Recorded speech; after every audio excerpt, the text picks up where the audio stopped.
Hey, everyone, and welcome to our next episode of Guards Down. I have with me today a guy I just met, but instantly connected with him.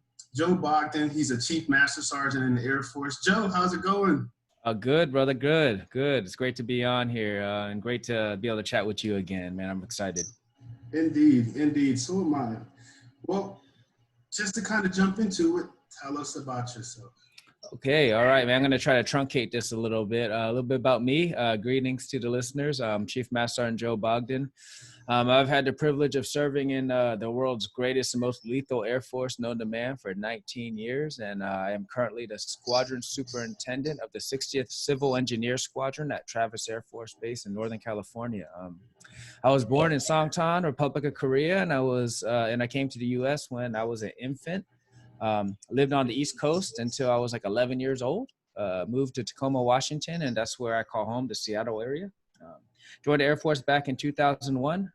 My specialty was electrical power production, primarily worked on mobile and emergency generators, been a part of a combat communications unit, a Joint Defense Information Systems Agency mission in Japan.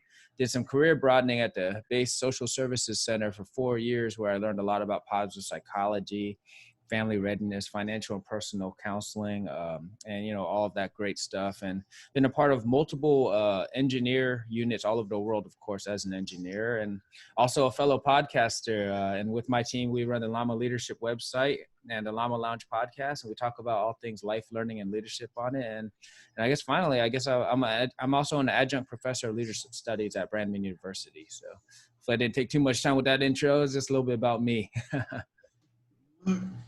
Man, and I'm quite sure you was very short, 19 years in the Air Force. You have quite an experience. So first of all, let me say I appreciate your service and what you're continuing to do for our country, for your family, and also for our fellow soldiers and airmen. So my goes off to you. Oh, it's an absolute honor. Thank you. You said you moved here when you were an infant, and so I'm guessing at that age the transition for you wasn't difficult, but probably for your parents.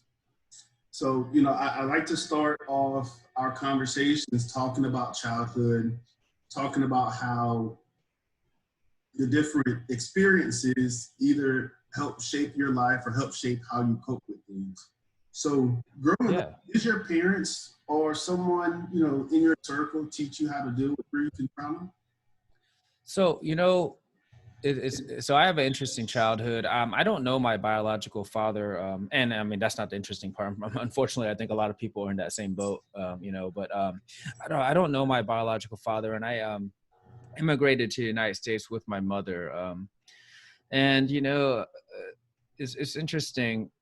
We came to the States and I didn't speak any English. My mother, I just actually met and married a non-commissioned officer in the Air Force that she met at Osan Air Base, and moved to the States, lived on the East Coast, and I don't know how hard her transition was, but mine was actually pretty difficult because I didn't speak English and they put me in preschool like almost immediately, and I'm in school and I don't understand what anybody's saying to me, but I hear I could definitely tell by the manners that they're making fun of me because I don't look like anybody else in the class, right?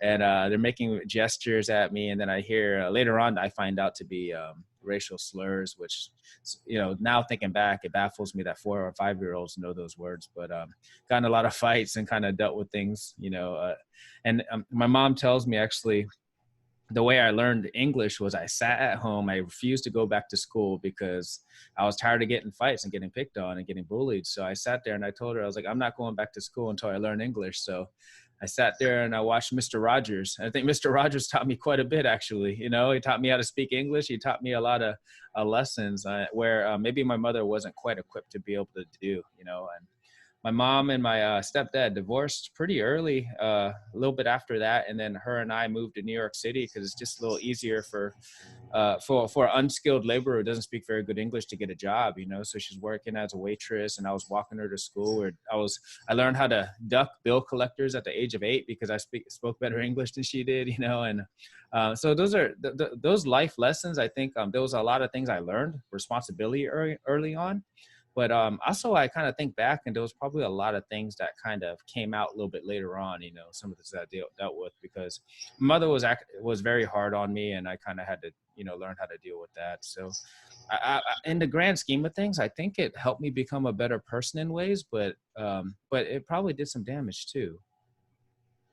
That makes sense. And I mean, for you not to know your biological, but for your stepfather to step up and be that role model for you, it kind of seems like you following in his footsteps, being an airman as well, huh? Yeah, a little bit. So I only spent about, I want to say maybe 3 to 5 years with my stepfather. I still have his last name, and so they divorced, but he was in the Air Force, and I thought that was really cool. And another person that really kind of influenced me was my uncle. My mom's sister married a GI also, and he became a chief master sergeant in the United States Air Force. And I've always looked up to him, and he kind of influenced me because I was thinking about going in a couple different branches. I knew I had to get out of the area. I wasn't going anywhere good, so I needed to get out there real quick. And he influenced me to join the Air Force, and I'm glad he did. Got you. Well, with you joining the Air Force, was there anything like significant about you joining? As significant as the reason why I joined, or when I joined? As far as the reason why, yeah. So a big reason why is, I think I tell people all the time, I didn't want to go to school. I was an underachiever. And, and this kind of goes back to the whole trauma thing and like what I kind of dealt with and how I dealt with it.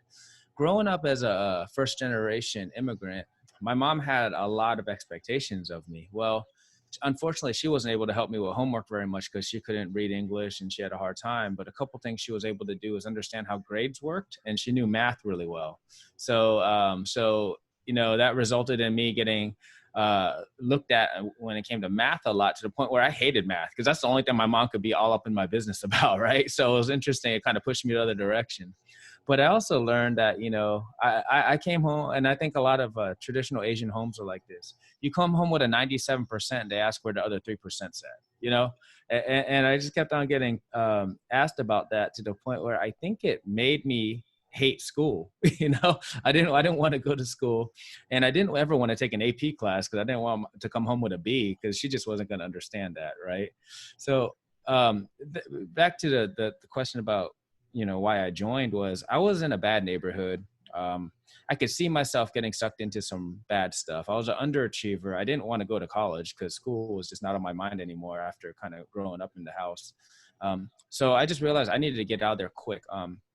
My mom and my second stepdad, basically, they ended up having all kinds of money issues and all kind of marital issues. And I realized I had to pull chocks. So, or something bad was probably going to happen with me. So I went to the recruiter and said, get me out of here as soon as possible. And the job that they gave me was in the engineer career field. And they said, you can get out of here in 2 weeks. And I said, give it to me. I'm out of here.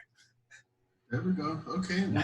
You made a decision. You stuck with it. Yeah. You kept on going. Okay. So now you're in the Air Force. You're going through training. You're getting into your MOS. Tell us about your experience being in the Air Force and dealing with, trauma and grief. Yeah, so I think what still lingered with me was kind of the way I grew up. So a young airman, I'm really afraid to get out of my comfort zone right now, and I'm really trying to achieve, and I'm working really hard, but I'm afraid to try new things, and I really didn't like not being right about things. So I was a little angry airman. I had a lot of issues and self-esteem issues that probably came off as arrogance, and a lot of that had to do probably with the way I was raised. And it kind of bled into things. I didn't want to try anything that I didn't think I was going to be good at. So it probably limited me to quite a few things. And then, I came in February 2001, and then September 11th happens. I was doing base honor guard. We were burying a lot of people at the time, and that whole event happened there. And I remember that was something that, I think we all remember that. And I think we all took a little bit of trauma from that, and, had to deal with it. So as a young airman, I think I hid a lot of my issues by looking like the poster boy airman. I don't know how, if that makes any sense. But it was primarily because I didn't want to try new things, and I was always going to be successful because I was always sticking to my box. Okay. Well, with that, right, what led you into the career path of like really wanting to help soldiers? Yeah. Yeah. So what actually led me into that was a good mentor, because I think, growing up the way I did, I was an executor. I took care of everything. I was, crushing everything that needed to be crushed. I managed my work centers. I effectively led my teams.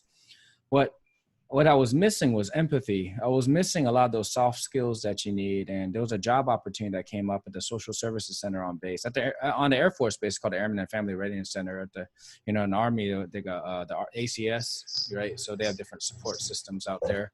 And when I went there, I saw a lot of people that came in with issues, whether it was trauma from, they needed some counseling, financial issues, everything in between. And we also ran the casualty notification training. So when a service member passes away, we had to train the officers to be able to go make that notification to the families. And that could be a tough thing to do, but once. But can you imagine if you're tagged to do that 3 or 4 times in a month, having to deal with those things? So that being said, my mentor got me into the job. I didn't want to do it. She said, no, you need to go over there and learn something new. And when I went there, this is going to sound corny, Greg, but I found my meaning in life. You know what I mean? I really did. I found like I just wanted to help people. I want to help people develop, reach their maximum potential. I wanted to become a teacher. And that's what really kind of sealed it. And it probably took me about 8 years into my career before I realized that's what I wanted to do. Got you. And I mean, that's amazing for you to be able to be open-minded to that and then finding, your purpose in it. So like, that's awesome. Um, with that being said, I kind of want to just, before we like get too deep into it, I wanted to talk about like the recent events that happened. So I just got a notification from one of my Army buddies that a command sergeant major committed suicide. Yeah. In like the last couple of days. And so there's a lot of different thoughts that run through my head as far as you're command sergeant major at the highest rank, you're a role model, right? So you're supposed to be able to have your shit together to help other people, one. Right. Mm-hmm. And two, folks should be able to turn to. Mm-hmm. But also in the other sense, being at such that high rank, it's a lot of stress. Yeah. For the job and, just in that position in itself. So, can you talk to us on that aspect of? Yeah. Yeah. So a lot of things go through my mind because you just kind of mentioned that. And I wasn't tracking that had recently occurred. And, when I tell my people all the time, man, the more rank you get, the more likely you're gonna get fired for something you didn't know about, right? I mean, it's just kind of the nature of things. So there is a lot of stress that comes out with it. You don't have a lot of this resources to execute the way you want to. So there's a lot of those stressors. But you know what I think the big thing, Greg, is sometimes we don't realize, as some people we don't realize that we're all just human, right? So you're at, those folks that are at that level, they make mistakes, they have a hard time dealing with things, and as much as they're supposed to be the example, sometimes they're hurting too. And you know what, sometimes if you don't want to allow yourself to be vulnerable, I think you don't want to ask for help. You're going through stuff, and that's unfortunate. I don't know what that command sergeant major was going through. In my mind, there's so many things that could have been. It could have been maybe had an ethical lapse, made a bad decision, and something, maybe didn't want to live with the ramifications. Could have been was overly stressed out and overly tasked.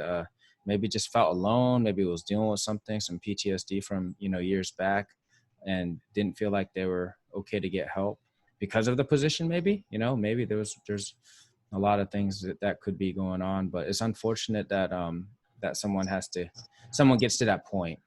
Yeah. No, and for me, I just want to take a brief moment of silence for Yeah. Command Sergeant Major Eric Schmitz and his family, as well as for the other soldiers out there, because the statistics show that roughly 22 soldiers, airmen, military personnel, die from suicide a day. And Yeah. that rate is starting to creep up to 23. So, definitely just a moment of silence, for them.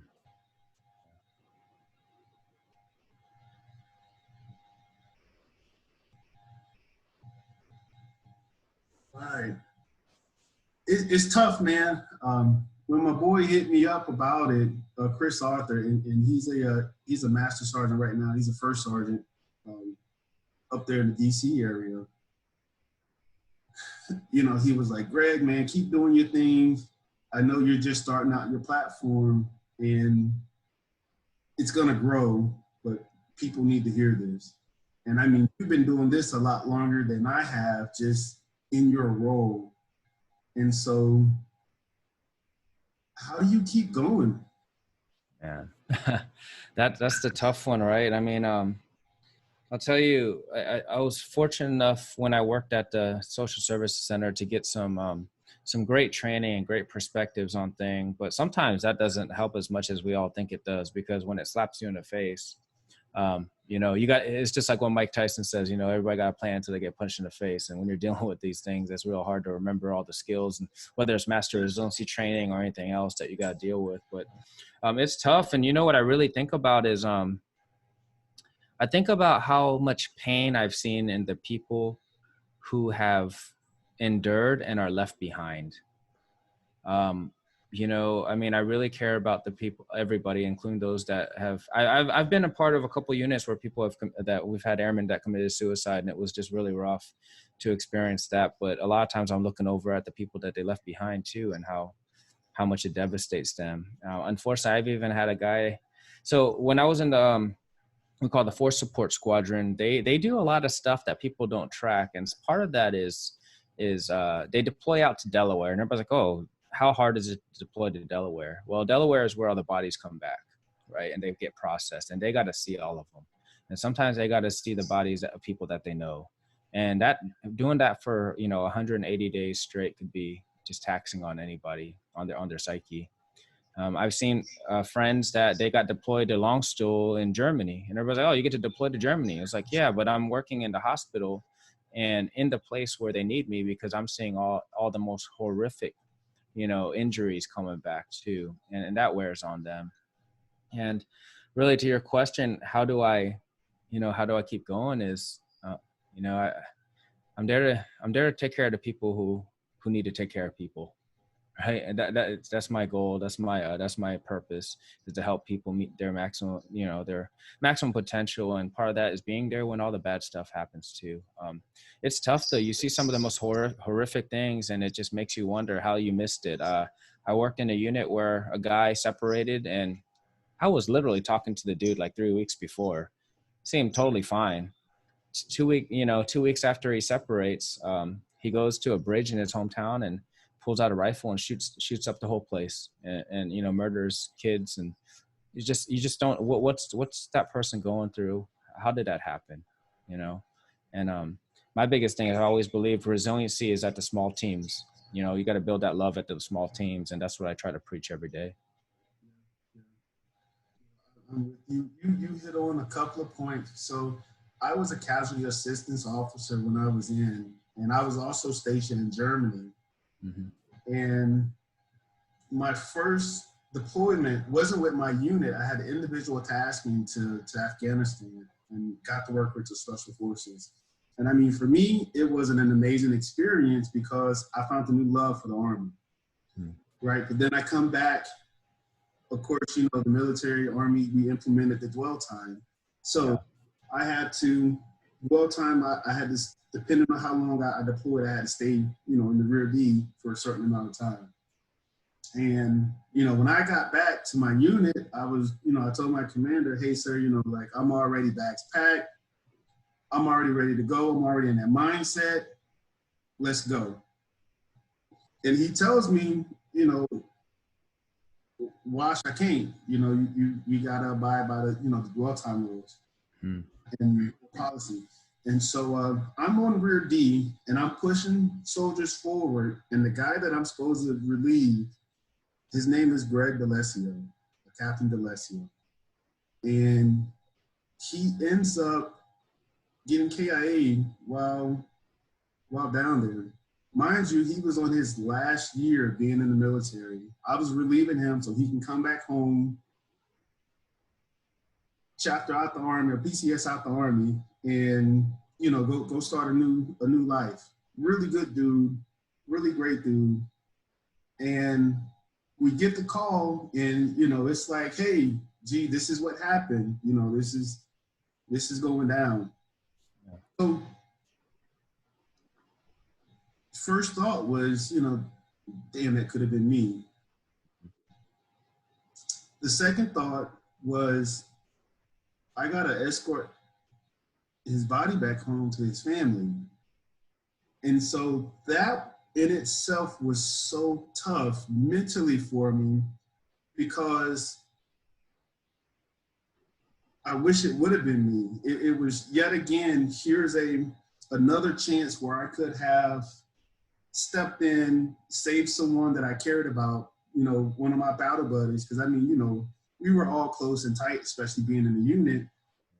And before then, I had just lost, Emily, who's one of my closest and best friends, and I couldn't do anything about it. And so that helpless feeling, and then having to escort the body back home to the family and go through that ceremony, man, like, what I wanted to do was get it right for him.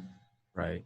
You know what I mean? Like, I had to put my feelings and stuff to the side. And it was just like, let me do the best I can to honor him and his family, because he gave the ultimate sacrifice. And it could have been me that's here. We could have easily switched places. And so, when I hear you say it, I mean, it just like it hit home. Right. I think that we often overlook the trauma that takes place to the people who are left behind, right? That like I can only imagine the roller coaster of emotions you were going through, because you had some survivor's guilt going on. You had some you want to make sure this is right, but then at some point you're probably like, well, I'm happy I'm still here with my family. I mean, there's how many things are going on at the same time, just triggering. And I think that's the interesting and fascinating part of the human brain that I think we're all still trying to kind of figure out. And it's tough. I mean, I'm not a clinician, you know what I mean? I'm trying to shepherd teams through circumstances when they occur, and I think sometimes the best thing to say is, I don't know. Yeah. I don't know, but I'm here for you. Yeah, yeah. And I mean, honestly, that's all we need sometimes. That you have to say anything. It ain't that you have to have this grand speech. Knowing that your battle buddy got your back, someone has your back, and is just willing to be there. Yeah. That means the most. So, hey, Greg, so, when you talked about how you came back from your deployment, this is something that I always kind of thought of was, I think the most depressed I've probably felt was when I came back from a deployment and I was no longer with my teammates, and everybody's scattered to the wind, and they all went to their families and stuff. And, I've primarily been a single airman most of my life. So, I'm sitting at home and I find myself day drinking, cause I'm just sitting here on my R&R time, not allowed to go home and not allowed to home, go back to see my family at that point. And you just sit there and you're thinking, yeah, I don't have no one to talk to about this stuff, and I always wondered, like, if you might have felt that a little bit, because I wonder if other people feel the same. Man, that's a great point you bring up. Honestly, I felt like you were probably in a better situation than I was, because at least you were able to express what you felt on the inside. And so you could handle it and do it. For me, I had a family, wife and kids. I was helping my mom and my brother, you know, get back on their feet. And so I couldn't express myself. And so it was me feeling some kind of way on the inside about everything that I went through, but still having to put a smile on, right, to maintain being husband, being father, being brother, being son, you know, all the different hats that we wear. And on the inside, I was just bowling, screaming, going crazy, like having all of these mixed emotions. And didn't have anywhere to turn to. And right. I had friends that know I could, but just in that moment, I just felt alone. And I mean, I would drink, right? But it was like I wouldn't drink in front of the kids, which was Right, one of the healthy things that I did do, right. right? Was to show self-discipline at certain times of the day so that, or exercise self-discipline so that like I maintain my bearing to be, you know, that person that I needed to be. And so Right. that probably is what saved me in the long run to get me, you know, to kick the can down the road a lot longer. Yeah. So It's a purpose. Yeah, I think it's yeah, and by no means when I was, you know, at that time when I first felt it, did I, you know, understand what was happening. I just like, what is going on here? But then, you know, you walk through it and you're like, I can't, even if I talk to a friend who really cares about this, if they weren't there with me, they don't know. You know what I mean? Like it's really difficult. They could try to as much as possible, but you don't have that connection like you did with the folks you had with before. And I think, like I said, I was probably doing some, well, I know I was doing some unhealthy things, you know, busting open a beer at 9 o'clock in the morning because, you know, just trying to escape the day. But and that's me. I would honestly say I'm probably one of the more healthy people that haven't had to deal with it, you know, long term. But um, I coming back from, you know, deployment, sometimes I wonder about that. And I'm about to go out on one pretty soon. And, you know, I'm almost thinking like, okay, how do I be more proactive before I come back so I don't feel that way again? You know, how do I you know, get checked up on the way back, you know, because I know I'm susceptible to that feeling. Those are all just kind of things that I'm working through as well. Yeah, yeah. No, you bring up, you know, some very great points, and you know that leads to, right, our coping skills when dealing with, you know, adversity, when dealing with trauma and grief. And so, you know, I gotta ask, you know, do you think there's a cultural difference in how people cope? Hmm. Yeah, that's a really good question. Cultural difference. And when I think of cultural, I think of so many different things, right? Whether it's, I mean, the culture, whether it's, you know, ethnic culture versus cultural, I think, you know, the Army has a different culture than the Air Force does, right? So there's a lot of different cultures that we kind of go through, that we subscribe to, right? That we're part of. So when you say culture, are you talking in general? Mm-hmm. Yeah, yeah. So I do think so. I think that there's some people that are a little bit better equipped with it and they learn some coping skills. Maybe it's, you know, it's a mix between that nature and nurture. Maybe you've, you know, got some of it in you. You're able to, you got a good golf swing already and you're able to kind of deal with it as it comes through. And then you've also developed some skills along the way. I think every single one of us, no matter what culture you're a part of or experienced or lived in, whatever your norm is, we're all susceptible to, you know, running into these issues and having a hard time coping with it. But me, I think I was lucky. I kind of got into the social services world for a while, and it allowed me to get some education on what our brains are going through, you know, and how our physical and our mental and our social, you know, and our spiritual domains all kind of work together. And I noticed that, and this sounds corny, and I don't want to downplay anybody else's issues, but when I feel not good, I immediately go out for a run. I go try to do something physically difficult to get my mind right, you know, because I know it's all connected. So that's a big coping skill for me. But I think some people might not have that, you know, the knowledge to realize that those are two things that connect. I think some people who haven't had the opportunity to be educated in some things probably have a difficult, because they don't even know there's a problem. And this is the biggest thing I think is an issue, Greg, is when we don't acknowledge there is a problem, then we can't solve it. We can't even get close, right? And that's in so many things that we deal with, whether it's personal issues or even the society the current state we're in right now. I mean, we have racial issues in this country, and there's still a huge population of it that doesn't want to acknowledge there's a problem, and how we're supposed to solve it if we can't even figure out, half the people don't think it's a thing. So I think acknowledging is a huge part of it, but I believe that I was fortunate enough to be around the right education, the right mindset to be able to help me with my coping skills. Yeah. So you hit three major points to this. One is educating yourself. Mm-hmm. So trying to understand what your body, what your mental is going through, physical and emotional. And then two, doing something about it. So when you're, you said when you feeling tense, when you're feeling these difficult situations arise, you run, right? And the other part is acknowledging that you have a problem. Right. And I mean, I believe that people can just take a moment to do those three things in whichever order, right? You'll come out, a little bit better and a lot stronger. Yeah. For it. And so, that's awesome that you speak on it, because I was just about to ask you, what were some healthy and unhealthy coping mechanisms? And I mean, you just explained it.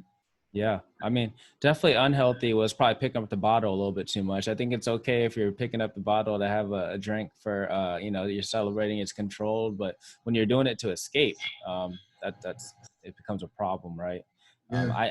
I think some of the training that I've been fortunate enough to have from, cognitive behavioral therapy at the University of Pennsylvania with the soldiers that I was fortunate to join class with. I mean, I really understood a lot about how our brains work, and the acknowledgement piece is so big, and, positive coping versus negative. And why am I feeling this way? I think that's a good question to ask ourselves, but we don't. Like, why am I feeling this way? And is it appropriate for what's happening right now? If I'm feeling sad and I should be happy, what's going on? Right. I mean, right. Yeah, the norm should be happy right now, but I'm not feeling good and I don't know what's going on. Those are great things. Greg, I was going to bring up, I don't know if you're MMA fan, but something that just kind of really blew my mind was I was watching Israel Adesanya, the style bender. He was he won a championship, and man, this guy's young. He's still he's young compared to us. He's young, right? He's a young guy, and he was like, oh, after I won the championship, the next day I set up a meeting with my therapist, and they're like, oh, did you have anything coming on? He was like, no, it was preventative.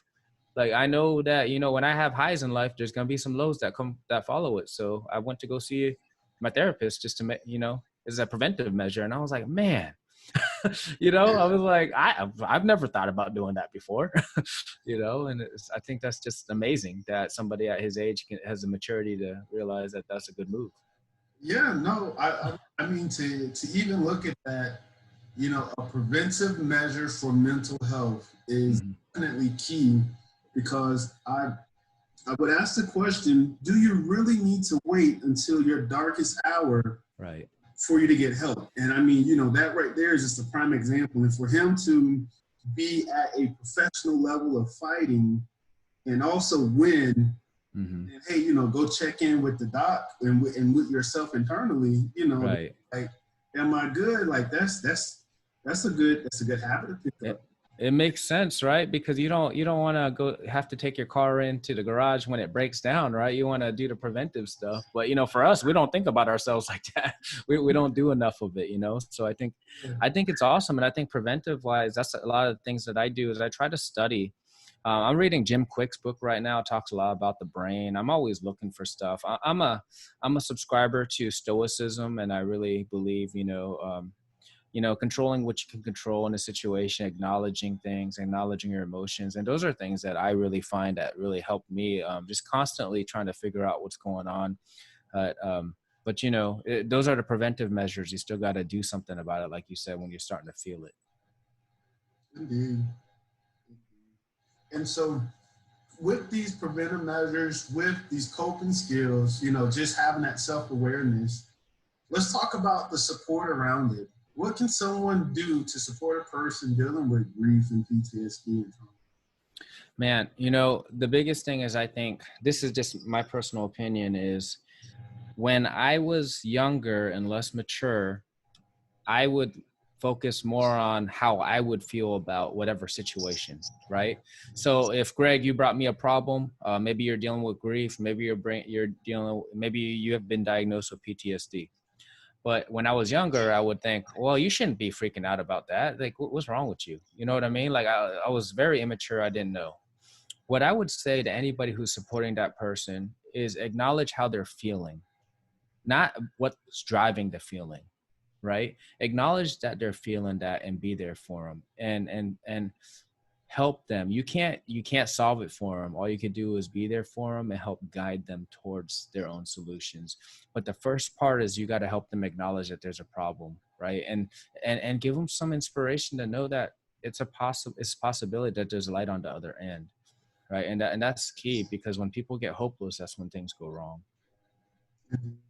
Yeah, I've spoken to a good number of people, and that light at the end of the tunnel on the other side has been a very big driving force.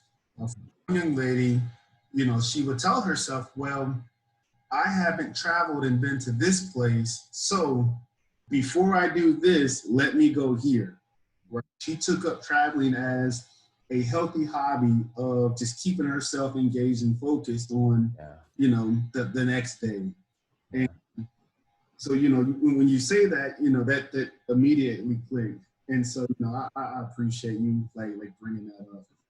Yeah. When we talk about dealing with very tough situations and also someone being in their darkest hour, I guess the question for me that I have to ask is the onset of it coming, right? The intensity of it. You know, what's the toughest part of that darkest hour of your journey? Yeah. So I think you know, when the onset, the toughest part, I think the most difficult part when things are happening is acknowledging that, first, that something's happening, and then two, kind of going back to that last point, is that you can get out of it. I think when you're in it, when you're in that journey, you know, you're in that part, the toughest part, that dark part, sometimes it feels like it's going to last forever. And that is a very demoralizing feeling that you can't get out of it. And that's the part where I will say that I haven't been, you know, diagnosed with, you know, clinical depression or anything, but I've been depressed. I've felt it, you know, and I felt like something wasn't right. And I remember there are times where you get a little bit worried because you're like, am I going to feel like this forever? And that's probably that's got to be the toughest part for me, in that journey. Yeah, that feeling of, is this ever going to end? Mm-hmm. You know, like, is this how things are going to be for the rest of my life? And if so, like, fuck it, like I'll check out. Right. So right. I personally, I would tell you, whoever's out there listening, that from my own first experience, it's not. That's just a dark moment. There is at the end of the tunnel. You are going to have a day where you feel really good. Right. Just got to wait for it. Yeah. Right. It may not come overnight, but you have to work at it, for one. And two, like you just have to persevere. And the way our bodies and how our minds are set up, you definitely can persevere. Yeah. You can keep yourself moving forward. And sometimes it just takes you focusing in just on that next step. 100%.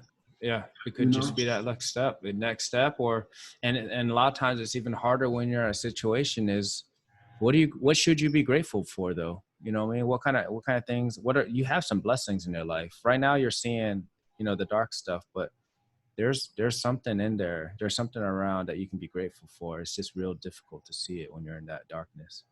Yeah, yeah. And speaking of, gratefulness and being grateful for, um, because I've started doing this, Mm-hmm. a lot of people, when I ask them about, did your parents teach you about dealing with trauma and grief? And a lot were like, no, they didn't. I kind of been like, you know what? Let me start teaching my kids about some of these lessons Yeah, learned that I'm getting. And so, yeah, me and my my older three, we went on a walk, on the beach. I'm here in New Orleans, so uh, yeah. we went to the lakefront and did a walk. And my daughter, she's been binge watching. The Stranger Things, yeah. Not that I'm promoting or anything like that, but binge watching Stranger Things. She liked it. We got into it, and so I supported it. And so she was like, "Dad, this show's cool." One of my friends came over. He was like, "Yeah, this is a great. I make T-shirts." He was like, "Why don't we make shirts?" So my daughter and my kids, they designed this T-shirt Wow, that's nice. things, and so we went and made T-shirts, and we went on the lakefront, earlier, and just walked the pier. And my question to them was, well, in this moment, I want to teach you guys gratitude. So tell me Mm-hmm. what's one of the things you've been thankful for. And all of them were like, Dad, I'm just grateful to be alive and with my family. And like, it was just the small things. So, for anyone out there, it doesn't have to be something big. It doesn't have to be, life has to go this way. I made $1 million. Like, it could be the small things in life that you can look to that helps you in that tough situation, just to have some appreciation for it, have that foothold that can help Right. you turn in that next direction. Yeah, I think that's awesome what you're doing with your kids because, I think for me, my mom just wasn't equipped, to be able to teach me those things. She just wasn't equipped at the time. And I think as we pay it forward and move on, yeah, just teaching those resilient skills to our children and they develop, right? And it might not even take right there, but it will. You're planting the seed and you're continuously uh you know practicing gratitude. Just that alone is gonna be beneficial to them when they do run into the tough part of their lives, because inevitably they will. We all do, right? We all run into some tough patches in life. And I think the more skills you can give to educate your folks, educate your kids, educate your teammates, the more likely they're going to be able to respond to it. And I think that's just key. And I think that's awesome that you do that, Greg. Yeah, yeah. Okay, so next topic, right? Hurt people, hurt people in the Mhm. process of dealing with their trauma and grief,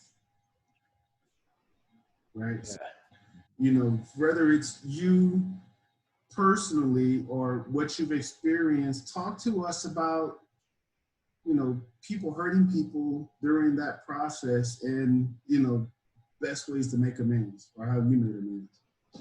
Yeah, I think so if you're the person that's dealing with the trauma and you're lashing out at your family and the people that love you, they love you, so they're going to take care of you as long as possible, but there's going to be probably to some end to that. So as you recover, making those amends is vital. I mean, it's vital. Healthy relationships. I've discovered that whenever people have maybe they go back into the hole or they go into whatever circumstance again, or they go initially into that. If you peel back the onion, a lot of times it has to do with failed relationship somewhere along the line. Some type of relationship that was not working out, or just not having strong relationships.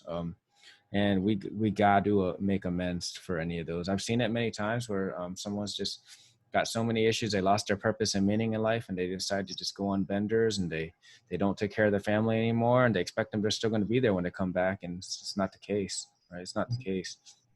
So yeah, to me, I think there's three parts to an apology, right? You gotta actually apologize, acknowledge that you did something wrong. You apologize, and then you make some amend to make sure it doesn't happen again, right? You put in a fix action, and those are vital things. I think too many times we just say, I'm sorry, and then we just do it again. Right. I mean, we got to be committed. And I think those are some of those things that we got to do when it comes to that part, making those amends, acknowledging that you did something wrong, and just get a fix action after action report. Let's make sure we don't do that again. That's the advice that I would give. And if you live on this planet, you're going to have hurt somebody, and you've been hurt. It's part of life, but I think when you have the right intent in your heart, most people are willing to forgive, but you got to apologize and make those amends. Yeah. So I mean that, and that's twofold, right? The apology part, like you said, is 3 parts, and then forgiveness is more than an attitude; it's a commitment as well. Yeah. I found that at some point I had a hard time forgiving people because I thought it was for them. The point where I realized that forgiving other people is also for me. It made it make more sense, because holding grudges and against other people is just not healthy. It's not a healthy thing to do. So forgiving people is very important to one's health. Yeah. To go back to what you were talking about with you mentioned a bender, right? And going on these benders and thinking people are going to be there and they're not. So kind of a twofold question of, what caused people to correct their destructive behaviors, or what causes people to keep going when you want to get. Oh, so I think to keep going on those destructive paths, you mean? I'm sorry. The question's twofold. So the first one would be, what would keep you going when you want to give up? So I think what would keep me going, and I think it keeps most people going, is the purpose and meaning in life. Now, unfortunately, that's what I think causes some of those the counterproductive behaviors. It's because they don't understand their purpose and meaning in life, or they put their purpose and meaning in something that's so tangible that could have been taken away from them and they lost it. I tell people all the time, you got to be careful about putting your own meaning in other people, because for one thing, it puts a lot of pressure on another person that your entire meaning and purpose is on them. But people can leave, right? I mean, you put your whole meaning and purpose in your kids. I think that's really important, but your kids end up getting older and leaving, and then sometimes we end up wandering. So it's real important for us to identify what's our meaning and purpose. And it's got to be something, that transcends something that can be taken away from you. And I think when you have that, even if you're going through those struggles and you understand that why you're here, it helps you get through it, right? It helps you get through it, and it helps you realize, what am I doing, right? And that meaning and purpose could be just in that moment too. Maybe it is your kids at that moment you're thinking about. It's like, I got to take care of my kids. What am I doing? That's my responsibility. Or I got airmen and soldiers to take care of. What am I doing? But I think the most powerful meaning and purpose go beyond that. It's got to be something deeper inside, because it's that void of that meaning and purpose that causes us to try to fill it with some of those counterproductive behaviors. Indeed. Okay. And so the next part of that is what causes a person to correct those destructive behaviors. Man, I think this might be the pessimist in me. Sometimes I think people got to get to the rock bottom and realize that they got to that point where, what am I doing? We can try to help people by having interventions or whatever else, and we can help them, but in the end, it's still them that needs to come back, right? And unfortunately, some people, I do believe, need to hit that rock bottom and realize there's more than this.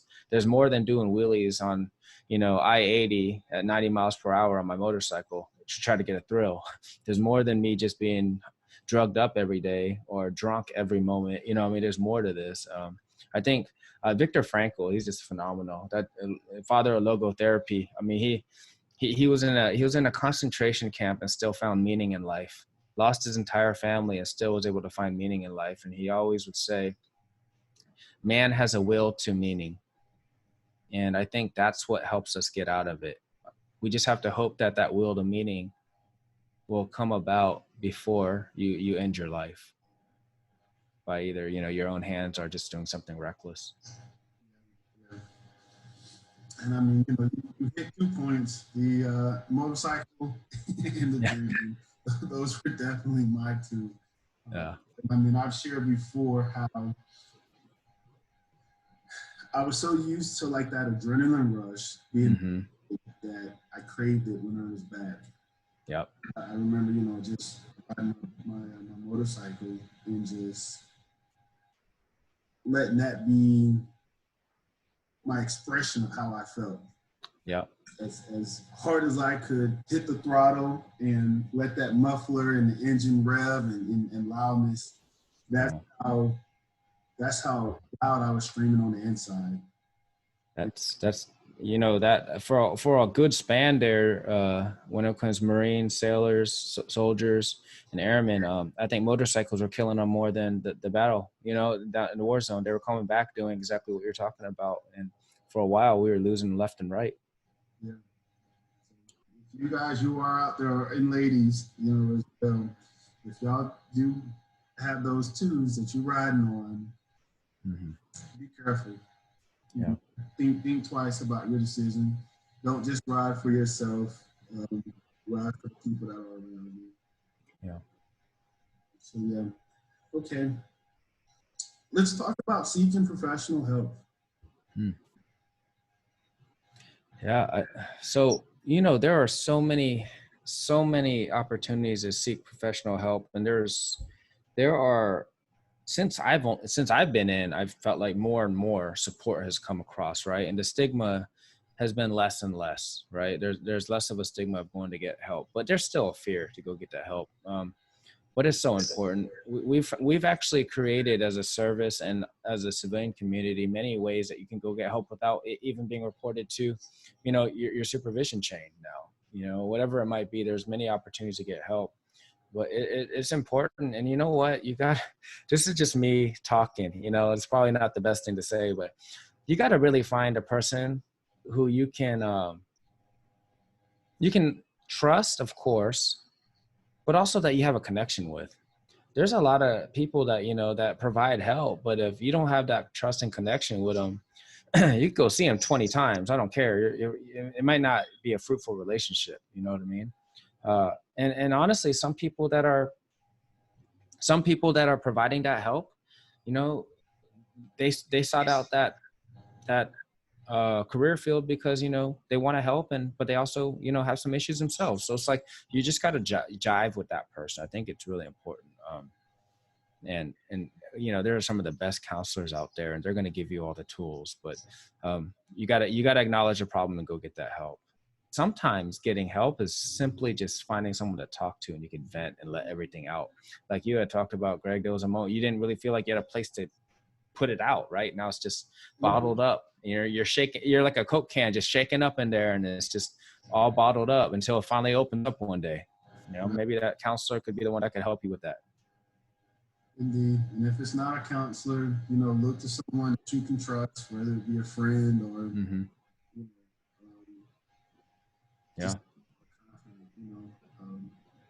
but the key is not to allow you to turn to destructive behaviors to put out that fire that's going on the inside. Yeah. Because then you're going to have other problems to deal with later on. Yeah, absolutely. Yeah. Okay, well, getting ready to wrap it up. Yeah. What advice would you give your younger self? Man, so younger self, I would say, because I talked about how maybe my childhood trauma, whether it was intentional or unintentional, that I kind of, got to experience, kept me in a box. I didn't want to try new things. I would tell myself, hey, go do everything that's hard that you're going to suck at. Go learn, you know what I mean? I'd go do it, man. Don't keep yourself in a box. Don't only do stuff you're going to be good at. I probably stunted my growth for about a good 6 years when I was for my first 6 years in the Air Force. And in life, you know, who knows how much I stunted my growth because I was afraid to try things and get out my comfort zone. You know, growth is on the other side of that comfort zone. You know, it's outside of it. You got to go for it. So that's what I would tell my younger self. Hey man, take all the dirty jobs. Don't only look for all the sexy jobs. Go get, go do something that you think is not going to be good. Go learn from it. All right. No, that's good. Growth is on the other side of your comfort zone. Yeah. Resources or efforts that you're doing that you want to shout out and share with us? How can people get in touch with you? So for me, like I said, we work me and my team, we run the llama-leadership.com website. And really it's about leadership, life, or learning, all things in between. We're all master resiliency training instructors that were part of this program, and we facilitate many other courses. And the blog posts that we share, they're all they're centered around those topics, life, learning, and leadership. So if you ever want to read about stuff on how they deal with, there's some out there that some of the articles might center around some of the topics we've discussed, but some of them are other things, right? And it's all written by leaders, you know, for leaders. So great opportunity there. We also have a Llama Lounge podcast where we talk about many similar topics. We talk about life, learning, and leadership there as well. And we talk about trauma. We talk about you know, resiliency skills and how to cope with circumstances you might face. And that's that. You can search Llama Lounge on all your favorite podcasts, you know, as Apple Podcasts, Castbox, Anchor, Overcast. If you search Llama Lounge, you should be able to find it. And on Facebook, you can search Llama Lounge and you'll find us there too, which kind of just feeds all the other websites. But those are resources we have. And I would say of anybody as a preventive measure, we kind of talked about, Greg, was like, I would say everybody should read Viktor Frankl's A Man's Search for Meaning. That is an amazing book. It is not big. You can get it done in a couple hours, and it tells you the story of Viktor Frankl, one of the greatest psychotherapists in the history of man, how he created a thing called logotherapy, you know, how he survived the Holocaust in a camp, lost his entire family, and still found ways to provide meaning and value to people. Highly recommend reading that book. And then another book I would just recommend is Tribe. Sebastian Junger, Tribe. He wrote an amazing book that helps you understand why we feel this way. Why would we feel more comfortable getting bombed on with a bunch of friends in danger than we would safely at home? You know, he talks a lot about that. And phenomenal book. Both of them are very easy reads, great resources. I appreciate that. Well, look, last words of encouragement or words of wisdom. Yeah. So this is going to be real simple. I just embrace your amazing. Every single one of you, every single one of us have something amazing within us. We bring a talent. We're here for a reason. Don't waste that. You know, don't hurt yourself. Don't go down that counterproductive route because you feel like there's some hopelessness around right now. Because promise you, you bring something to this world. You bring value to this world. We just got to help you find it if you can't find it. But you bring something very special. So embrace your amazing and spread it. Indeed, I like that. Embrace your amazing. Man, Joe, this has been a fantastic show with you. I appreciate, you know, you just opening up and sharing and everything. And so, you know, my hat goes off to you, brother. I really appreciate it. Thanks, brother. I appreciate the opportunity. And I really am grateful for what you're doing with this podcast. You're helping a tons of people out there. I know everybody's listening. So thank you. Well, hey, everyone. This is Joe and Greg Washington with Guards Down, telling y'all to stay safe out there, stay focused, and stay engaged. Mental health is everything. Out.